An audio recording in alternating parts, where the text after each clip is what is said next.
सज्जन जी पूछ रहे हैं, संजीव सज्जन जी, ल्यूपिन के बारे में।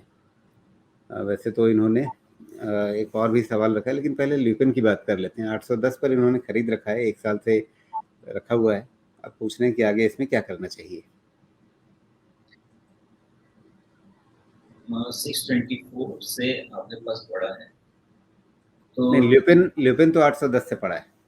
810 से पड़ा है, तो हो सकता है कि ठीक ठाक रहेगा। लेकिन का इस बार रिजल्ट तो फेवरेबल ही आया है, और मुझे जहाँ तक पता है इनको कुछ ड्रग अप्रूवल्स भी आए हैं, अगर मुझे सही याद है। तो देख के तो ये लग रहा है कि ल्यूपिन यहाँ से इस बारी के रिजल्ट के हिसाब से अगले क्वार्टर के रिजल्ट तक थोड़ा ऊपर जाना चाहिए।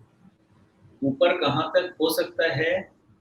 940 टू 960 वाले रेंज में जाना चाहिए अगले क्वार्टर के रिजल्ट तक, या उसके अगले क्वार्टर के रिजल्ट तक अगर ठीक रहा तो दो आप 6 महीने के हिसाब से समझ सकते हैं। जी।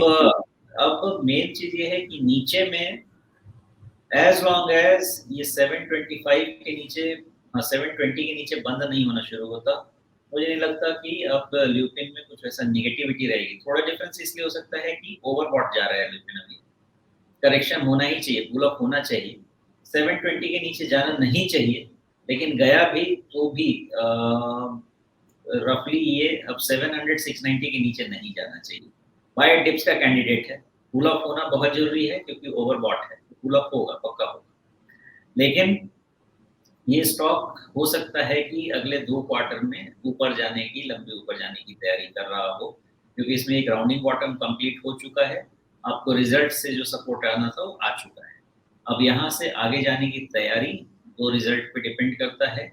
वो 2 रिजल्ट, या इसको ब्रेकआउट मिल गया 785 वाला तो वो भी क्लियर हो जाएगा कि इसको ब्रेकआउट मिल गया है, नहीं तो पुल ये अप हो। राउंडिंग बॉटम आप फरवरी से कह रहे हैं, इस साल फरवरी से? हाँ, फरवरी से, इस साल की जी। फरवरी। जी। और नहीं तो इसका जो डबल बॉटम है 680 के आसपास, वहां से जो नेक्स्ट राउंड की बाइंग शुरू हुई है, ये हमेशा अपना कट ऑफ होना चाहिए कि इसके नीचे तो अब ल्यूपिन को बंद नहीं होना है अगर ठीक होना है। जी। तो ये डबल बॉटम यहाँ पे बनता हुआ, और एक राउंडिंग बॉटम का ये स्ट्रक्चर है जो अभी पूरा हुआ है लगभग। लेकिन अगर इसको आप पिछले साल अप्रैल से देखें, लगभग साल भर का ये चार्ट देखें, तो ये कौन सा स्ट्रक्चर है? कलछी है, बेलचा है, क्या है ये? ये ये ल्यूपिन का अपना पेक्यूलियर स्ट्रक्चर है। ये एक्चुअली परफॉर्मेंस इसका इम्प्रूव हो ही नहीं रहा था, और आई थिंक पिछले क्वार्टर तो बहुत ही बुरा रिजल्ट था। पिछले 2 क्वार्टर में रिजल्ट इसका खराब था, तो उसकी पनिशमेंट थी। अब रिजल्ट अच्छा है तो शायद उसका रिवार्ड है। जी। और चार्ट को थोड़ा और ज़्यादा हम ज़्यादा बड़े टाइम फ्रेम पर ले जाएं, तो इस टाइम फ्रेम पर भी राउंडिंग बॉटम बनेगा क्या, जो जून 2021 से हम लेकर के चल रहे हैं?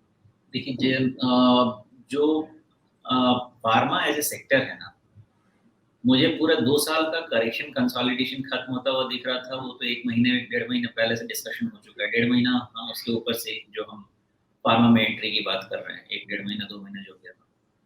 जी। अब जब pharma as a sector improve हो रहा है तो एक तो आपके पास टेलविंड है, दूसरा आपके पास रिजल्ट का सपोर्ट है, तो डेफिनेटली यहाँ पे कुछ ना कुछ स्टॉक के साथ अच्छा ही होना चाहिए, बुरा तो नहीं। लेकिन अब सुमेश जी, मसला ये है कि मतलब इस भाव पर भी ऊपर से कहाँ से गिरा ये? ऊपर से गिरा ये 1250 के आसपास से, और अभी ये 750 पर संभलने के बाद भी है, गिर तो गया था 600 के आसपास तक, आधा हो गया था। लेकिन अभी भी ये 750 के भाव पर भी कहाँ पर है? तो 80 से ज़्यादा के पीई पर है। तो मैं कैसे कहूँ कि राउंडिंग बॉटम, मतलब अगर ये 1200 पर जाएगा तो फिर वहाँ पर इसका वैल्यूएशन क्या होगा? 150 पी?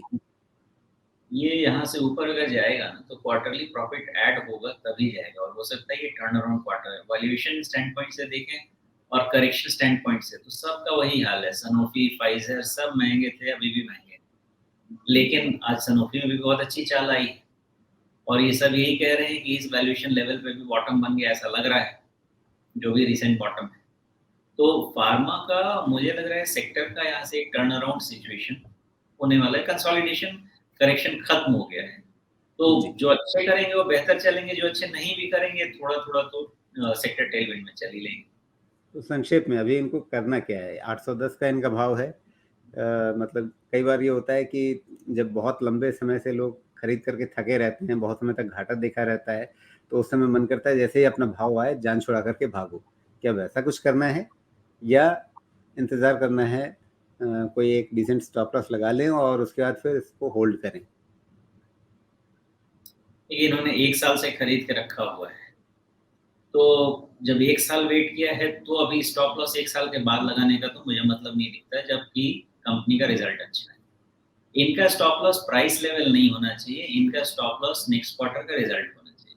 बिकॉज़ वो आपको बिल्कुल क्लियर बता देगा कि एक होता क्या है कि जब अगर 2 क्वार्टर का रिज़ल्ट अच्छा आ गया तो आप मान के चलिए कि फिर कुछ ना कुछ ठीक हो रहा है स्टॉक या सेक्टर में और अगले 2-3 क्वार्टर सस्टेन करेगा। तो आपका स्टॉप लॉस अगले क्वार्टर का रिजल्ट होना चाहिए, अगर वो ठीक नहीं आया तो फिर कहीं न कहीं प्राइस ड्रॉप होगा और उसके बाद निकलेंगे। नहीं तो यहाँ से एक्सपेक्टेशन में ऊपर जाना चाहिए। जी। चलिए, ये हो गई बात ल्यूपिन की।